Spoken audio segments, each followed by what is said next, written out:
Kan kita kan netizen ya. Itu kan kita yang dikritik ya di dalam Iya film betul, itu. secara nggak langsung tuh kayak gitu. Kayak iya bener lagi Wah, gitu. wah gitu. Suka ini juga nggak gombal-gombal gitu tawuran. Enggak. Kayak naik motor nggak pakai Gue helm. tahu nih mau kemana. Enggak ya. Enggak. Tapi itu mau main lagi kan Iya, filmnya kan iya, Januari 2024 kan. Enggak. Beda. Ya. Ya. Oke.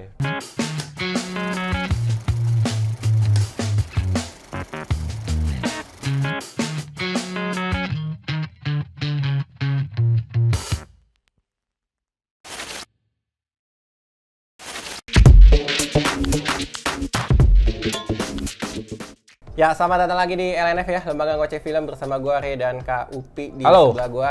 Ya, Masih ngomongin terbaik di tahun 2023. terpilih. Bukan Terbaik tuh ya siapalah kita milih. Waduh. Iya kan? Ya, terpilih versi kita ya tentunya Iya, ya. terpilih 2023 dan kali ini temanya drama. Yes, betul. Wede, kita mau bikin drama juga nggak nih? Nggak usah. Ngebahasnya, nggak usah ya? Nggak usah. Apa-apa, seru tau. Oke, tapi drama kurang laku di Indonesia. Nggak. Ada dua jenis drama yang Apa? laku nggak laku. Iya, Kalau di benar. Indonesia, drama yang bisa bikin nangis itu yang laku. Harus diperes, Gus, emosi penonton. Tapi kalau drama yang bikin kita anjir, kontemplatif gitu ya, iya. mikirin tentang hidup, kualitasnya, segala gimana, macam kayak dialognya banyak. nggak tentu tuh laku tuh. Belum tentu laku. Yang penting adalah penonton tuh suka diperes. Waduh. Emosinya, Gus. Ya, ini udah spoiler ya, mau Iya. sebut judul Iya, pertama karena nih. karena judul pertama adalah JCDF sudah pasti. Ini Iya. buat gua bukan hanya film drama terpilih ataupun terbaik ya. Ini film Indonesia terbaik tahun ini. Aha. Bisa jadi bahkan film yang tayang di Indonesia terbaik tahun ini gitu. Oh, itu dia paling atasnya tuh. Iya, Di daftar buat lo gue ya? sih. Maksudnya secara kualitas dan mungkin secara kesukaan gue suka banget gaya ini bisa diperdebatkan gitu. Cuman secara kualitas gue sih yakin ini buat gue ini paling pertama. Jatuh yang cinta tayang di- seperti di film-film ya. Iya. Masih Iya. tayang loh di bioskop. Cuman Masih, cuma roadshow-nya udah- udah mau berakhir ya. Udah Udah terbatas. berakhir di minggu Kayak satu bioskop pun jamnya nggak yang full satu harian gitu. Udah kayak Iya. main celam-lencele gitu, maksudnya beda-beda. Kalau misalkan dia pindah-pindah studio gitu, jam-jamnya nggak inilah. Seperti kata Pak Yoram, produser yang ada di dalam film ini. Ya, Kalau udah ada film superhero, bahaya itu. dia minum pil obat ya. Iya, dan beneran kan sekarang emang lagi ada film superhero kan? Ya, Aquaman and the Lost Iya, dan Kingdom. udah 2 juta lebih penontonnya gitu. Baru seminggu. Nah, JCDF, kenapa? JCDF pertama dia tuh sangat berani. Berani melawan segala-galanya yang biasa ditayangkan atau dihadirkan dari perfilman Indonesia, bahkan perfilman yang tayang di Indonesia gitu. Pertama, ini romance, tapi pemerannya itu orang dewasa, 30-40 tahun. Siapa coba mau ngeliatin romance kayak gitu? Gue langsung, ini film ini tayang nih, terus BCL nikah lagi. Itu tuh kayak, wah JCDF banget temanya hidup BCL gitu. Maksudnya dia udah dewasa juga gitu loh. Tidak ada yang menye-menyenya gitu. Ini gue juga tiba-tiba lompat ke BCL, gue juga bingung sih. Cuman gue ngeliat kabar BCL menikah tuh langsung keinget film JCDF ini. Karena dia tuh tidak memperlihatkan dia pacaran, tidak memperlihatkan dia apa tiba-tiba nikah. Itu tuh kayak yang diangkat sama tema film ini, kalau percintaan orang dewasa tuh ya tidak perlulah banyak-banyak apa manis-manisnya, apa romantis-romantis seperti di film-film gitu, menye-menye gitu. Ya langsung aja gitu. Banyak diskusi, banyak apa gitu. Itu sih, ini tema yang jarang banget dibahas kan, Re. Lu jual romance, tapi orangnya udah dewasa, udah tua gitu. Gimana gitu lakunya? Ya gue pasti tetap nonton kok. Ya enggak, maksudnya penonton Indonesia yang Ya. sekarang bahkan targetnya tuh banyak di anak SMA kan susah ngejualnya. Anak SMA. Iya, pulang sekolah langsung ke bioskop nonton. Iya. misalkan. Itu, satu itu. Kedua, hitam putih. Ya mana ada anjir. Kapan terakhir ada film hitam putih? Lama banget gitu. Nggak jarang banget. Kalaupun ada, itu Oppenheimer. kalaupun ada itu biasanya karena si sutradaranya punya idealisme, gue pengen bikin versi hitam putih tayang terbatas. Iya, dan itu ada versi warnanya juga kan. Iya betul. Kalau yang ini literally ya. Sedangkan ini literally 80% lah hitam putih gitu. Terus meta. Oh, ke meta. Tema meta, ya, meta maksudnya. ke diri sendiri ya. Iya, dia mengangkat tentang seorang yang seorang penulis film gitu, filmmaker gitu. Dijadiin sebuah film yang si filmmaker ini lagi bikin film. Ya. Tentang dia bikin film. Yang lagi bikin film juga gitu. Jadi 5 lapis ya. 4. Oh iya. Iya. 4 lapis ya. Ini bukan spoiler lagi lah mungkin. Ya udahlah, udah mau. Jadi dalam film bertakep 4 lapis, iya. 4 lapis, that's why posternya juga ada. Iya, 4 lapis film, 4 poster sih itu kalau yang kelihatan ya. Kita nggak bisa ngeliat nge-zoom sampai dalam banget ya. Tapi yang kelihatan sih 4 gitu. Iya, betul. Itu metanya itu jarang diangkat di Indonesia, bahkan di luar tuh kan jokes meta tuh ya keluar misalnya di Barbie. Iya. Itu jarang gitu. Di Korea tahun ini juga sempat tayang namanya Cobweb. Cobweb ya. Ya, itu juga tentang filmmaker ya. Filmmaker lagi bikin film tapi kayak lagi suasananya dirusak lah karena ada editing terakhir gitu. Tidak akan mudah menemukan film dengan tema yang sama dengan cara presentasi yang seperti ini dalam beberapa tahun ke depan lagi gitu. Iya betul. Gitu. Jadi gua dan juga tema tentang duka move on.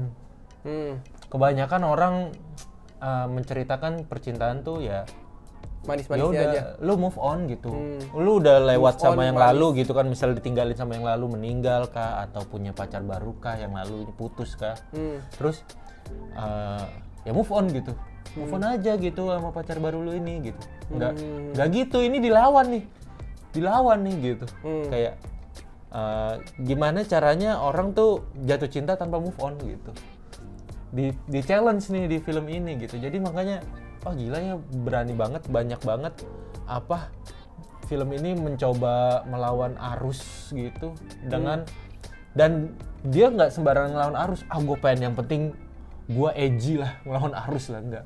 Tapi kualitasnya, sinematografi, editing, penulisan, semuanya tuh tanpa cacat kan sih? Tanpa cacat. Gue hampir nggak pernah ngelihat kritik yang benar-benar bukan gue ngantuk, itu bukan kritik ya, itu masalah selera ya. Tapi ini tuh nggak ada tuh yang misalnya orang yang biasa mengkritik film terus yang gak gue suka dari JCDF adalah apa ya? Gitu kan nggak ada ya, nggak ditemukan loh. Ya at least gue belum menemukan itu gitu. Jadi film drama terpilih gue di 2023 itu JCDF. Jatuh cinta seperti di film-film. Dan kalau misalnya video ini tayang terus lu searching di aplikasi film bioskop masih ada, mending dikejar deh. Iya nggak sih? Iya. Karena nggak tahu deh kapan masuk OTT-nya ya, masih bakal lama. Betul. Oke, lu gimana Ray? Kalau gua jelas ya, dari Indonesia, Budi Pekerti. Wah, ya, ini juga deket-deketan ya tayangnya ya. Beda sebulan 2 bulan. Sebulanan lah bedanya. Karena gue nontonnya pas openingnya JFW. Iya. Jadi gue ngerasanya agak jauh lebih awal gitu. Oh iya. Tapi dia tayang di bioskopnya kan. Dia di November lah. Iya, betul. Kenapa tuh? Ini kan udah tau lah ya premisnya. Dia ada seorang guru BK yang menegur orang yang diduga menyelak antrian pas beli kue putu, terus diviralkan lah sama netizen gitu. Nah, gara-gara viral ini hidupnya berubah 180 derajat gitu. Dari yang tadinya dia damai-damai aja, lama-kelamaan tuh merembet kemana-mana gitu. Anaknya jadi kena juga, terus anaknya ada 2, anak pertama, anak kedua kena gitu. Terus kayak ya karir dia awalnya mau ditunjuk menjadi wakil kepala sekolah, itu juga kayak jadi terhenti. Kacau semuanya deh gitu. Gila, cuman gara-gara satu orang ngerekam ya? Enggak sih, banyak sih di film itu yang ngerekam tuh banyak, terus langsung diviralin gitu. Dan kayak sebenarnya secara message gue ngelihatnya apapun yang lu rekam ketika ada orang yang menambahkan konteks versi mereka, itu kan sebenarnya opini kan, belum Iya. tentu fakta kan. Iya. Tapi dampak dari sebuah opini yang belum ada kepastiannya ini tuh bisa sampai seribet itu. Iya, itu bahayanya kamera HP sih. Soalnya frame-nya cuma segini, Ray. Kita nggak ngelihat yang ada di Enggak. Iya, itu maksudnya Enggak kita nggak masalah usah- kameranya besarnya segitu doang. Iya, bukan Konteks, maksudnya konteks. secara konteks yang kita lihat di HP tuh belum tentu yang sebenar-benarnya gitu loh. Iya nggak sih? Enggak. Ih, anjir. Ya enggak apa-apa. Ya Iya. bisa bener. Iya, Oke. yang, Jadi yang kayak ini ada orang bayangan di foto dalam frame-nya tuh orang kayak pengen ditusuk padahal kejadiannya yang di luar frame tuh dia lagi pengen ngapain gitu kan. iya Kayak gitu bisa loh. kayak gitu. Iya. Jadi dari secara tema tuh udah berat. Secara eksekusinya gue juga sebenarnya suka sih. Jadi banyak sekali detail yang bisa diceritakan ya. Yang mungkin kalau gue ceritain semua tuh pasti bocor lah video yang ini ya durasinya. Iya. Tapi sesimpel pemilihan warna sih. Oh, itu. Hampir semua adegan tuh kayak somehow memasukkan unsur warna kuning. Kuning, biru. Ya kuning biru gitu, kuning biru, tapi kuning lebih dominan gitu. Katanya kuning ini ada hubungannya sama buku pelajaran Iya. pas kita masih kecil Budi ya. Pekerti. Pelajaran Budi Bukan, bahkan itu angkatan sebelum kita lah kayaknya. Pekerti. Jauh ya sebelum. Itu zaman Soeharto kayaknya buku Oh, buku itu tuh, Budi Pekerti PPMK, kuning. kalau nggak Ya. buku kuning. Terus gue juga Bukan suka Yellow Page ya. Buku kuningnya. Yellow Page sama Ubin. Bukan. ya gue lanjut dulu ya. Iya. Nah, terus gue juga suka soal dialog-dialognya ya. Secara penulisan tajam ya menurut gue ya. Heeh. Itu setiap argumen tuh pasti kena ke gue sebagai penonton gitu. Mungkin ada penonton yang lain juga nonton setuju, iya bener kena men gitu. Tapi bisa dieksekusi dengan sangat luar biasa oleh aktor-aktrisnya ya. Secara tidak menjudge gitu. Dan ya pakai bahasa Jawa. Mm-mm. Dan ini nggak sih maksudnya kan kita kan netizen ya. Itu kan kita yang dikritik ya di dalam Iya film betul, itu. secara nggak langsung tuh kayak gitu. Kayak iya bener lagi Wah gitu. wah gitu. Kayak apa namanya? Memang kita kalau ngetik kolom komentar tuh gampang, tapi kalau mikir Iya. tuh susah. Enggak, kadang tuh emang lomba-lombaan terlihat savage gitu loh. Iya, kalau di betul. komentar. Betul. Nggak ngerti apa yang pengen dirasain gitu. Dan ada yang kayak dia diperlihatkan juga secara gamblang, ya bisa aja orang kayak cari-cari sensasi, cari-cari engagement, diedit, diremix gitu. Mm-mm. Iya kan Iya, kayak iya. Dikit-dikit rekam tuh juga nyebelin sih lu. Iya. Males juga kan tiba-tiba. gue ngerasa ini tuh makin relate. Kita lihat ya, ketika kita sudah memasuki tahun yang baru, kita perhatiin internet. Masih nggak ada orang yang, kalau ada orang sendirian nih, direkam terus tambahin teks sendiri, Iya. kasih konteks sendiri. Padahal kan lu bayangin lu lagi beli cilok nih. Iya. Terus ada orang foto lu terus Iya, dikasih narasi. Iya, kasihan banget Kasihan ya dia. banget cuman bisa beli cilok gitu. kayak- Ya kalau gue lagi mau makan cilok gitu. Iya, kasihan banget nih kayaknya kelaparan banget dia Iya. cuman bisa beli cilok. Atau gitu. misalkan kayak lu kayak datang ke bioskop, duduk nonton sendiri gitu. Iya, sedih banget ya Iya, dia cuma dia nonton kok sendirian. Sedih gitu. banget dia nonton sendirian. Makan di restoran gitu sendiri ya. Iya, sedih Padahal lu banget. lagi me time gitu, lu bahkan seneng gitu. Gue juga Iya, seneng gitu itu. nonton sendirian gitu. sebel banget. Itu gila. Terus gila. ini kalau ngelihat apa orang kayak lagi berjuang gitu, wah suka lupa bersyukur gitu-gitu kan. Iya, Jadi kayak konten bersyukur dan tambah-tambahin aja gitu. Itu tambah-tambahin konteks yang aduh kesel banget. Iya, itu Soalnya gue juga pernah jadi korban, Rey. Sumpah demi Allah gue pernah jadi korban. Gue masuk dagelan. Iya, terus Gue sama pacar gue yang sekarang udah istri gue, itu dari Bogor naik kereta, tidur giniin berdua gitu, terus sambil megang helm di tangan gue gitu. Ya, terus? Difoto sama orang. terus Terus sepanjang perjalanan tidur apa gitu pokoknya lelah bersama gitu-gitu dibikin. Iya. Masuk dagelan. terus Sumpah, lu balas gak? Enggak, untung gue punya teman kerja di dagelan. Gue bilang, tolong dong diturunin gitu. Diturunin, cuman gue udah screenshot gue ada, masih simpen. Cuman setiap ini foto apa, nih kita pernah masuk dagelan gitu Ya jadinya. Allah. Sebel, iya. kesal banget gue. Gimana kalau itu kan masih pacaran ya? Iya. Gimana kalau dilihat keluarga gue gitu kan maksudnya? Gak enak kan gitu iya, kan? iya, betul. Nah itu tuh. Kayak Itu gitu, men. cuman bedanya kalau di Budi Pekerti ada satu tema besar lainnya yang juga diangkat terkait viral ini dan lain sebagainya. Itu terkait ini benar tidaknya sebuah metode pendidikan. Jadi si guru BK-nya ini Bu Prani ya, yang diperankan oleh Syaine, bagus banget. Aduh, Dia tuh si Ina kayak Febrianti. ya dia kalau negur siswanya itu bukan menghukum tapi merefleksi gitu. Cuman memang metode refleksinya ini adalah sebuah apa ya bilang ya, bentuk kreativitas dia untuk bikin siswanya jera gitu. Tapi ternyata ada sedikit twist yang dimasukin ke film ini yang justru gue sebagai penonton tuh tetap mempertanyakan, iya ya, bisa A bisa B ya outputnya gitu. Iya. Jadi gue cerita dikit gak apa-apa ya. Pasti ada spektrumnya lah Iya, ya. jadi kayak ada satu siswanya yang dulu suka tawuran. Terus sama dia direfleksikan, kamu bantuin orang nih gali kubur. Suka ini juga nggak? Gombal-gombal gitu tawuran. Enggak. Kayak naik motor nggak pakai Gue helm. tahu nih mau kemana. Enggak ya?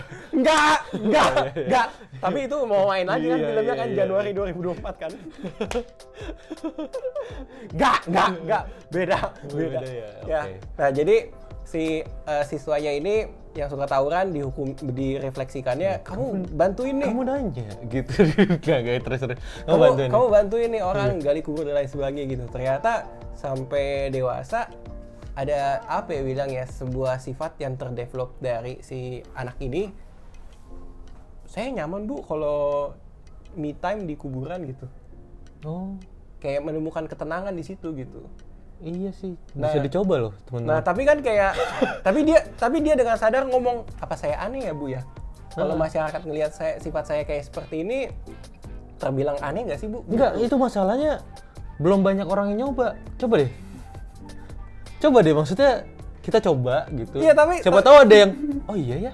Tapi ternyata nggak, enak gitu. tapi begitu twist itu datang di filmnya, itu gua tuh nonton tuh sekaget-kagetnya gua. Hah, gitu.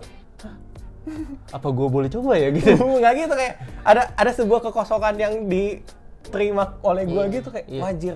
Iya juga ya, ternyata metode refleksinya Bu Prani ini ya bisa A bisa B gitu. Enggak cuman B, bahkan banyak. Iya, tapi banget di saat possibilities-nya gitu tapi ya. di saat yang bersamaan juga kayak metode refleksi Bu Prani emang salahnya ini pasti.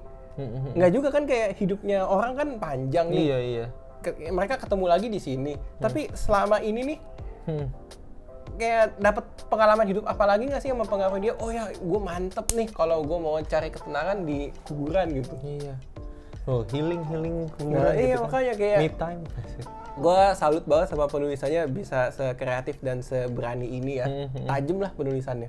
Ya, ini salah satu penyesalan terbesar gue di tahun ini sih. Kenapa nggak Gak nonton? nonton Budi Pekerti di bioskop. Gak sempet nonton. Wah. Gila sih. Nyesel banget gue. Semoga segera tayang ya. Walaupun Jangan cepet-cepet lah. kenapa? Gua rasa banyak orang malas ke bioskop. Nanti juga tayang gitu. Suka kayak gitu. Oh, I see. Gua pengen film bagus tuh dilamain aja nggak apa-apa. Nggak apa-apa. Iya, beneran. betul. Biar orang ke bioskop. Biar Iya, nyesel iya. kayak gua gitu. Iya.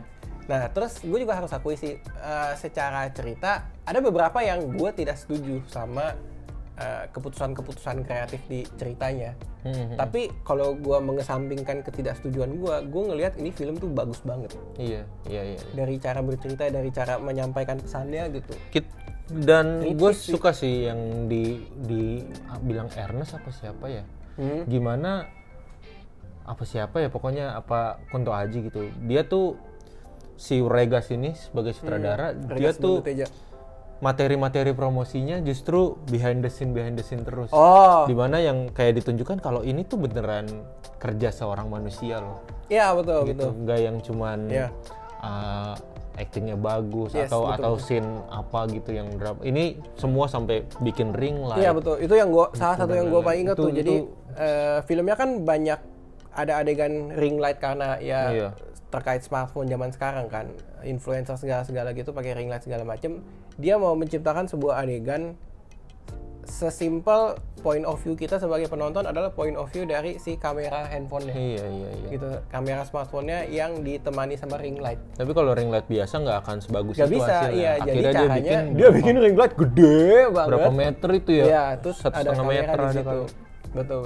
Gede banget, dan ini kayak nangis dari mata kiri Ya, gitu kan. ya itu yang membuat kayaknya itu faktor utama yang membuat Prilly memenangkan ini ya. Iya, dan ini juga Ya kan? sih gue ngeliat behind the scene tuh gue jadi ngelihat gila Regas bagus banget ya. Iya, Ngedirect orang tuh bagus into banget. detail banget ya. Jadi kayak dia tuh bisa ngeluarin talentnya si aktor ini kayak Yes. masing-masing aktor Yes. nih penanganannya beda loh Yes, gitu yes. dan Betul. dan bisa diperes banget sama dia dengan metode-metode yang dia kulik sendiri gitu. Kayak ini gue juga suka nih yang tadi gue sebut ya, si siswa yang berhubungan sama kuburan ini, namanya Gora, diperanin sama Omar Esteglal. Oh, Omar ya. Itu juga bagus banget itu. Omar. Iya. Iya kayak batinnya conflicted gitu. Lu kalau ngeliatin orang kayak kebingungan, nah ini nih kebingungan yang tepat nih kalau di adegan film gitu. Oke. Nah, Gitu oke. sih. Banyak tapi ya itu aja lah. Jasa Dev buat dipekerti dan yang ketiga buat gua Past Lives. Past Lives, siapapun yang udah pernah nonton Past Lives, yang kemarin punya kesempatan untuk nonton Past Lives, wah, sinema. Gua rasa ini mungkin kalau buat orang yang nggak suka film banyak dialog, banyak diam, dan ini mungkin ini bisa dibilang film paling boring. Tapi kalau misalnya gue mencoba menstudi dia, film paling boring terbaik sepanjang masa buat gue. Buset, itu tuh banyak heningnya ya. Tapi hati lu tuh bergemuruh. Iya. Itu bagus tuh kalimatnya. Apa ya? Jadi ini menceritakan dua orang, sepasang cowok cewek. Dia bersahabat dari kecil gitu. Bahkan dari kecil pun mereka mikir, kalau nanti gua nikah gua sama dia gitu. Tapi suatu hari mereka harus terpisah gitu karena si ceweknya nih harus pindah ke Amerika. Ini dua pasangan ini ya orang Korea ya gitu. Jadi ya karena anak kecil gitu kan, terus akhirnya pindah ke Amerika, pisah-pisah gitu aja. Si cowok kelihatan sedih, si cewek kelihatan mencoba baik-baik saja gitu, terlihat baik-baik saja. Sampai 12 tahun kemudian di saat mereka udah kuliah, mereka ketemu lagi tapi via Skype gitu, via sosial media. Waktu itu zamannya Facebook gitu kan. Dari situ ketemu, menjalin hubungan lagi kayak Skype, ngobrol ya. Skypean terus gitu kan, walaupun beda jam kan, yang di sini good morning, di sana good night gitu kan. Tapi lanjutin sampai lama-lama mereka, si cewek lagi yang harus memutus itu gitu. Kan sebelum kan cewek yang pergi kan ke Amerika. Ini si cewek lagi, kapan kamu ke Amerika? Bisa ke Amerika? Ya kira-kira setengah tahun lagi gitu. Oke, kayaknya kita nggak bisa lanjut ya. Ya bukannya kita pacaran juga sih gitu. Mereka tuh ngelakuin kayak orang PDKT tapi tanpa status gitu loh, kayak orang pacaran tapi tanpa status. Jadi kan pas dia minta pisah, kayaknya kita harus berhenti gini deh. Ya kita nggak punya hubungan apa-apa juga sih, nggak menjalin apa-apa juga gitu. Terus akhirnya hilang lagi, ketemu lagi 12 tahun kemudian, di mana si cowok akhirnya ke Amerika dan si cewek sudah menikah. Dan itu akhirnya mereka bertemu secara fisik setelah 24 tahun kemudian gitu. Dimana anjir, merinding gua. Apa ya, banyak yang kayak penonton tuh diajak untuk, anjir lu jangan ngelakuin ini men gitu. Cewek nih jangan sampai ngomong ini. Tapi si ceweknya ngomong ini gitu. Yang dimana kita tahu si cowok ini nih belum move on. Gitu. Kayak jangan sampai gini. Nggak tahu tiba-tiba pas ketemu pertama kali ceweknya meluk duluan. Itu kan kayak, anjir kenapa lu ngakuin itu gitu. Jangan. Itu banyak hembusan angin, musik yang mengalun. Itu tuh gue ngerasa kayak lagi dengerin lagu melankoli yang ngiris-ngiris hati gitu, yang kita tahu endingnya bakal nggak baik-baik aja gitu. Tapi romantis. Gitu, jadi kita mendayu-dayu, teralun-alun, sinematografinya cantik, hujan, rambut terhembus angin dan lain-lain gitu. Terus dan di babak terakhir di mana si suaminya ini, suami si ceweknya itu tahu, maksudnya dia tuh punya rasa khawatir, lu tuh punya masa lalu yang begini loh sama si cowok ini gitu. Sampai akhirnya mereka jalan bertiga. Aduh, gila. Itu gimana mereka, ada satu dialog si cowoknya waktu dia ngobrol sleep talk gitu loh. sleep talk sebelum pillow talk sama istrinya, sebelum si istrinya ini ketemu sama si cowok Korea ini. Dia ngomong, kamu tahu gak sih kamu tuh kalau ngigo pakai bahasa Korea loh. Aku tuh setiap ngelihat itu aku merasa ada dunia yang tidak bisa aku mengerti. Ada mimpi atau dunia kamu yang tidak pernah bisa aku masuki gitu. Ya belajar aja bahasa Korea dia. Dia nyoba belajar bahasa Korea, tapi itu kayak anjir nih istri gue beneran impiannya. Dia kan ke Amerika tuh untuk mengejar American Dream-nya dia kan. Sampai masalahnya adalah dia hidup sama si cowok ini hidupnya susah. Maksudnya gue ninggalin Korea demi masa depan yang lebih cerah, ketemu suami gue pengen masa depan gue cerah, nggak tahu ya masa depannya biasa-biasa aja juga gitu. Kayak si cowok sampai gue ngerasa gue kalau misalnya dijadiin sebuah film, gue karakter antagonis yang memisahkan dua pasang yang harusnya ditakdirkan bersama ini gitu. Cowoknya suami sampai ngomong gitu. Dan kita tuh ngelihat acting ketiganya tuh bagus banget. Suaminya apalagi walaupun screen time-nya sebentar, tuh bagus banget. Kita nggak bisa benci sama dia karena dia terlihat sangat baik, terlihat sangat sayang sama istrinya. Dia tuh ngomong yang, gue takut ada dunia yang nggak bisa gue lampaui, yang nggak bisa gue masuki dari diri lu. Tapi dia juga bilang, sementara lu adalah dunia gue. Terus, yang paling parah lagi endingnya. Ceweknya tuh selalu mencoba meyakinkan suaminya, ini baik-baik aja. Selalu mencoba meyakinkan si cowok Korea, itu tuh bukan gua gitu. Takdir lu tuh bukan gua. Kita tuh udah gitu-gitu. Tapi kita tahu kalau ceweknya tuh berusaha baik-baik aja, denial gitu. Sampai di akhir tuh semuanya meluap.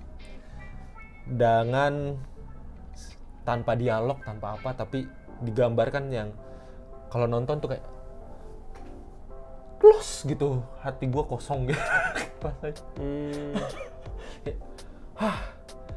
After effect-nya tuh berminggu-minggu gue. Temen gue banyak yang ngomong, lu nonton ini jangan sama pasangan ya gitu. Bahaya gitu. Kenapa? Bahaya karena kalau misalnya, tapi gue di review gue kan pernah nulis reviewnya ya. Gue bilang, lu boleh nonton ini sama pasangan kalau lu udah come clear gitu ke pasangan lu, udah ceritain semua masalah lu, udah ceritain perasaan-perasaan lu yang dahulu gitu dan sekarang udah seperti apa. Pokoknya udah bersih gitu, lu kasih tahu semuanya, pasangan lu tuh udah tahu semua. Pas lu nonton ini, dia akan tahu gitu apa yang lu rasain tuh dia bakal tahu gitu. Tapi kalau misalnya dia nggak tahu apa-apa, nonton ini bakal muncul asumsi yang berbahaya. Gitu kan, kayak misalnya pasti bakal mikirin soal mantan lah, cinta masa lalu, masing-masing pasangan gitu. Bakal kayak gitu, karena ini tuh soal move on, soal what if gitu loh. Gimana kalau gue nggak ketemu suami gue ya? Nanti gue mau pacar gue yang ini gimana? Gitu loh. Ini tuh what if-nya tuh bahaya banget. Makanya kalau misalnya lu pengen nonton sama pasangan, ya kalau bisa sih kamu clear dulu gitu. Atau ya kalau lu bisa ngebohong secara rapi tanpa bisa dicurigai ya silakan gitu. Tapi gue saran sih jangan ya. Iya. Gitu. Kita Mustafa juga kan akhirnya nonton telat dan gila sih. Gitu dia bilang gitu. Dan gue sih rasa ini harusnya jadi salah satu kandidat kuat di Oscar ya. Dia juga produksi A24 ya. A24 ya. PH apa studio yang banyak Gemari.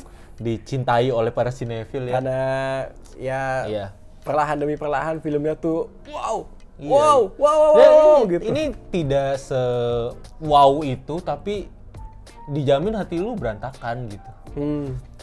Ya tadi gue bilang banyak momen hening tapi hati lu bergemuruh. Itu sih Past Lives. Dan kayaknya nggak akan lama lagi sih di OTT, mudah-mudahan ya. Tahu dari mana? Banyak beritanya gitu. Oh gitu. Jadi di luar tuh udah ada keluar OTT-nya gitu, VOD-nya dan lain-lain. Iya. Jadi ditunggu aja Past Lives. Ya. Silakan Ray. Dari gue ya. Gue sebenarnya sampai detik ini tuh masih dilema. Ada 2 judul. Yang satu dari Malaysia judulnya La Luna. Yang satu dari Jepang judulnya A Man.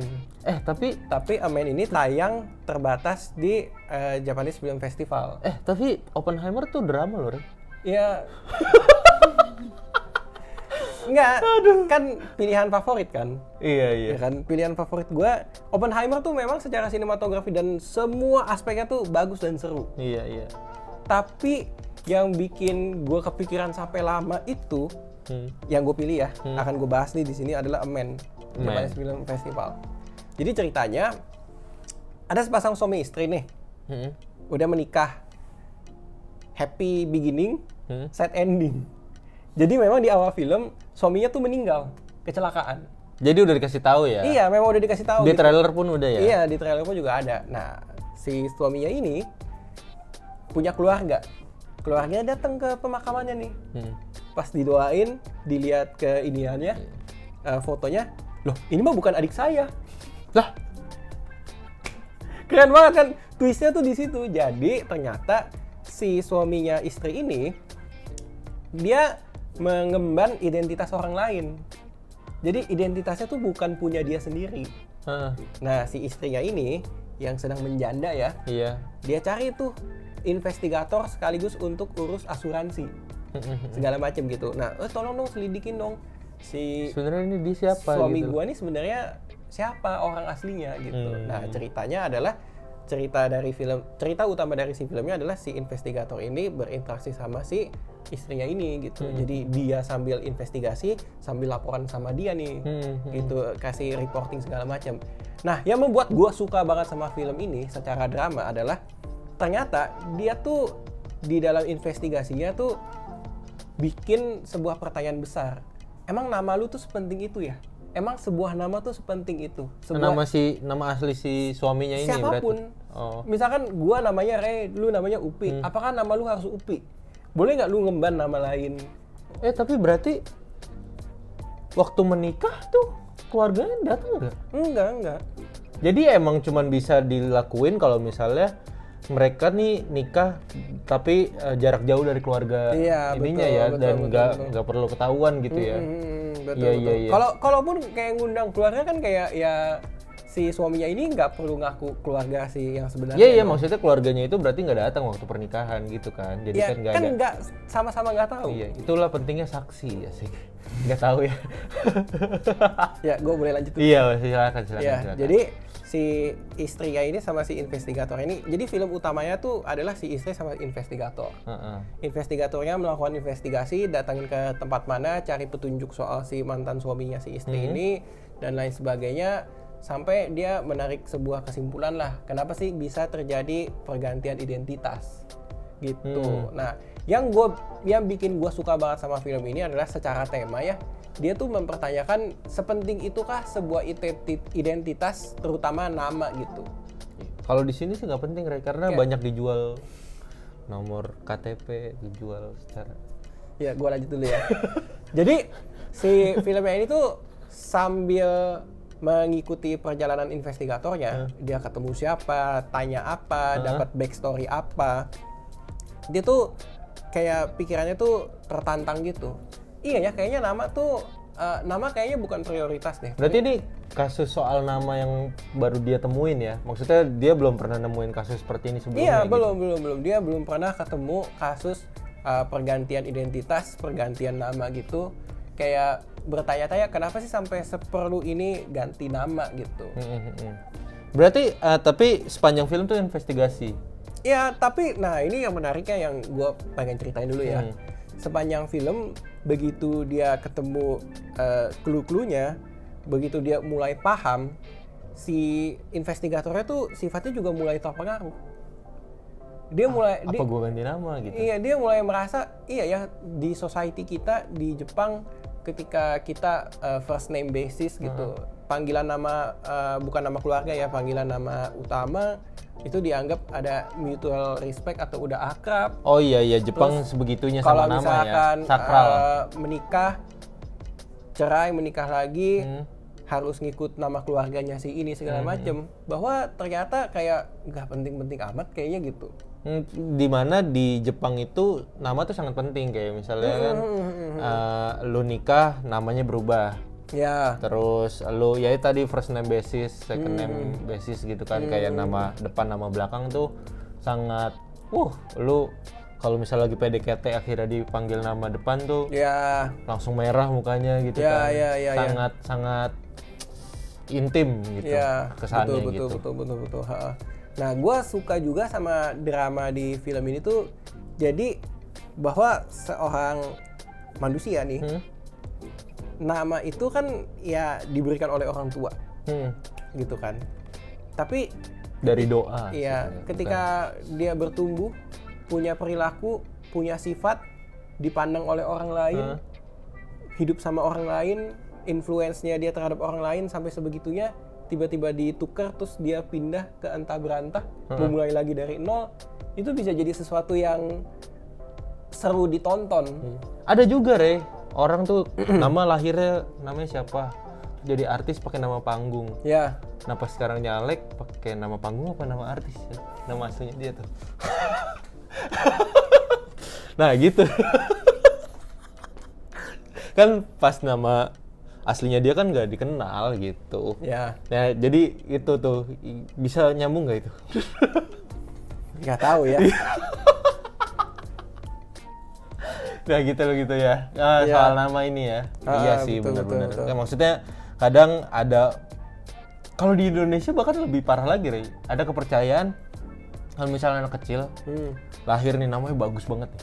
Terus sakit-sakitan. Harus ganti nama. Iya. Itu kayak ini kan? Ganti namanya yang- keberatan gitu. Yang gua dengar tuh kalau nggak salah Titik Puspa ya. Iya, dia ganti nama Kalau ya. nggak salah dia pernah ganti nama. Iya. Ada juga artis yang ganti nama jadi udah laku kayak Abimana gitu kan. Oh ya? Abimana tuh sebelum namanya Martinus siapa gitu. Oh? Iya. Oh. Gitu. Ya, jadi ya kadang memang apa ya, nama tuh berpengaruh itu, maksudnya efeknya ya, efeknya. Tapi kalau misalnya yang kayak tadi lu bilang apakah nama sepenting itu gitu kan, itu juga masih bisa dipertanyakan karena kan orang ganti nama bisa jadi lebih sukses, nggak ganti nama bisa Iya, betul, Jadi- betul.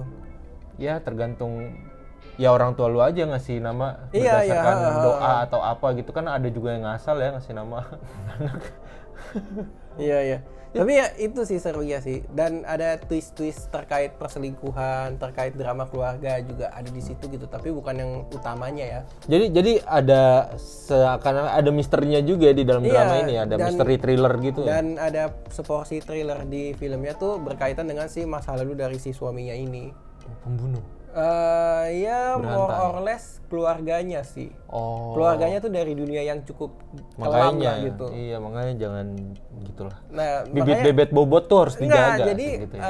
dia tuh pas diceritain backstory-nya mempertanyakan jati dirinya gitu. Oh. Gue sebagai individu, apakah memang gue dicap jahat ketika Oh keluarga iya, gua biasanya doang? nama family kayak gitu Iya, ya. kayak oh itu anak pembunuh Oh, gitu. nama keluarga gitu kan. Iya, iya. Sedangkan pas di dalam filmnya diperlihatkan tuh dengan dia, gue sebagai penonton nggak tahu ternyata dia ganti identitas. Tapi di menit-menit pertama dikasih lihat happy beginning-nya tuh ya convincing ini orang baik gitu. Iya, tapi kalau di Jepang tuh berarti nggak ada ledek-ledekan manggil nama orang tua ya? Nggak tahu gue. Enggak kan? Maksudnya kan Mungkin nama depan nama belakang lu kan pasti nama orang tua lu kan? Iya. Iya, terus kan maksudnya waluyo gitu kan. Itu kan nama sehari-hari dia dipanggil sebelum akrab kan? Nggak tahu. Nggak tahu. Ya gue tahu itu yang gue ingat ini apa? Tinky Winky Dixie, Lala, Yanto. Ada kan? Cari deh. Apa? Ada. Apaan anjir? Ada. Nanti cari ya. Iya. Nanti dicari. Iya udah.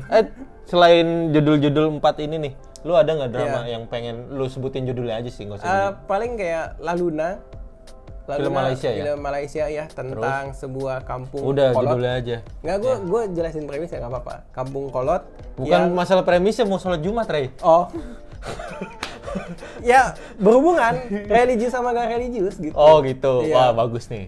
Jadi alasannya. kampung kolot yang kedatangan ya Tuh kan, penghuni baru yang buka toko lingerie Iya. sampai bikin kampungnya tuh geger lah gitu. Iya, terus ada lagi nggak? Ya, terus paling kayak Oppenheimer itu juga Drama lah ya masuknya ya. termasuk drama biopik lah. Hmm. Kalau dari lu? Gua tuh ada satu judul yang gua sebenarnya pengen buat bahas tapi ya dibandingin 2 judul yang tadi ya udahlah ya gitu. Akhirnya gue relakan itu Man Called Otto. Man Called Otto sama satu lagi Road to Boston sih. Road to Boston Itu tentang maraton ya. Tentang maraton orang Korea ya. Man Called Otto udah ada di Netflix sih kalau pengen. Iya. Udah, itu aja ya. Udah, oke. Thank you untuk episode dramanya kali ini. Sampai ketemu di episode selanjutnya. Ya. Bye-bye. Bye-bye.